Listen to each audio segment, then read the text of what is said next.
right next to it. I mean, it's really unbelievable to see Jon in that situation, although it did happen almost similar situation last year in New York, almost the same time of the year. So for whatever reason it happens, it puts you in a tough spot mentally among the position players.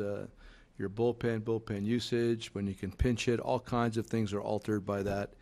It was 5-0, and I'm really, I think he gets out of this. He might give us 5 innings. I know it was a lot of pitches in the first, but I had to think that way based on the availability of everybody else. It just did not work out. What's the frustration level in there right now at the break? Oh, we're not happy. Of course, guys are frustrated, but that's just a normal human reaction, I think. So we just have to get beyond that, come back in the second half, play like we're capable of playing, but only to learn from the first half, not to the point. There's nobody quitting or giving up or relinquishing anything right now. We are frustrated. We're not playing our game. And the big thing is, like I've talked about, get the starting pitching back in order, and our situational hitting has to come to bear too. Joe, Kyle Schwarber said when he came back, he said, he's looking at it, he's 0 for 0, kind of reset. Mm-hmm. Is that something the whole team can kind of do in the second half, kind of mentally? Is it a psychological factor? We always normally do that. I mean, that's just I think everybody that's in our position in the major leagues is going to say the same thing coming out of the break. So yeah, I'm certain with Kyle. Kyle's at bats are really good. I thought he had the one maybe at the end there, but overall pretty good. But that's just what you do. That's what you do right now. You look for that method that tricks you mentally into the point where you get back where you need to be. It's not unique to us. It happens everywhere else too. Again, I'm still very confident. I believe in our guys. I'm eager to see us coming out of the break. They're all going to be getting some rest. We'll be getting to Baltimore and Atlanta, and I'm really eager to see us play. The one thing we saw when you first came aboard was in spring training, you were not going to accept sloppy play and plays that aren't made. When it gets to this point in some of the play right now, does that bother you more than some of these other things that are just things that you can't control? Well, there's things like missing a cutoff man. It happened once today. I'm not like, if you want to talk about KB's error, that's an error. That's a physical error. I have no issue with that whatsoever. Flo needs to cover first base when the ball's hit to the right side. We missed a cutoff man coming into the plate. See, overall, I mean, we didn't play sloppily. It just gets exaggerated a bit when the game looks like that. But yeah, we address it immediately. In defense of Flo, it's a line drive. He thinks it's going to be caught. It bounces, but any pitcher knows he gives up an earned run because he doesn't cover first base. He's very upset with himself. But overall, I mean, it was an error, and I don't want KB to carry that with him at all. Physical errors, physical mistakes, I have no issue with. Like yesterday, we talked about the crossing up of the signs. That should not happen. We did address that. Covering first base should occur. That, to me, is more mental than physical.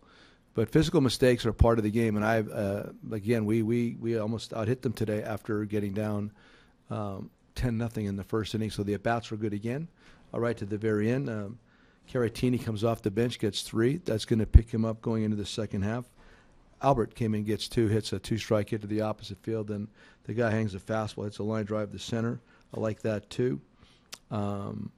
Yeah, so overall, and I thought Schwarber looks better. So Contreras continues to swing the bat better.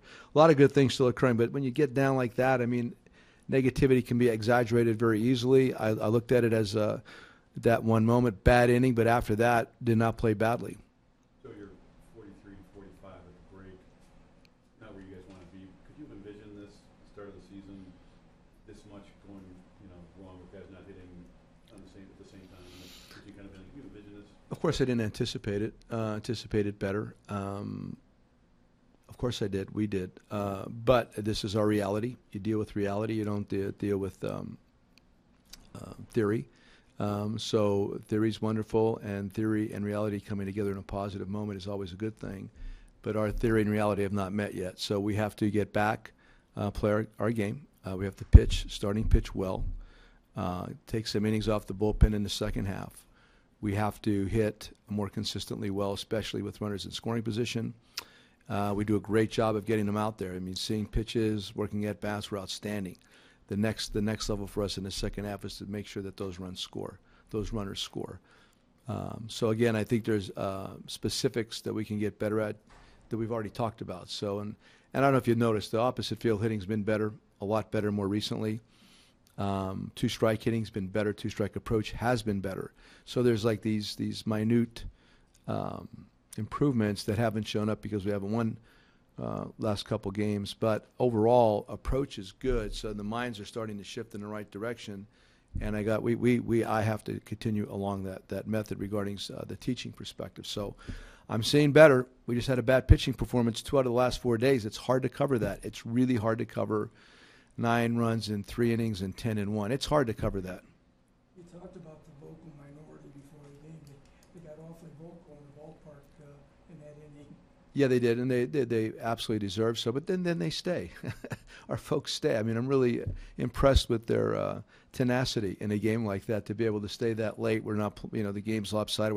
Don't have much of a chance to come back, but they're there, and so I do believe the vocal minority. The vocal majority is that group that really is with us every single day.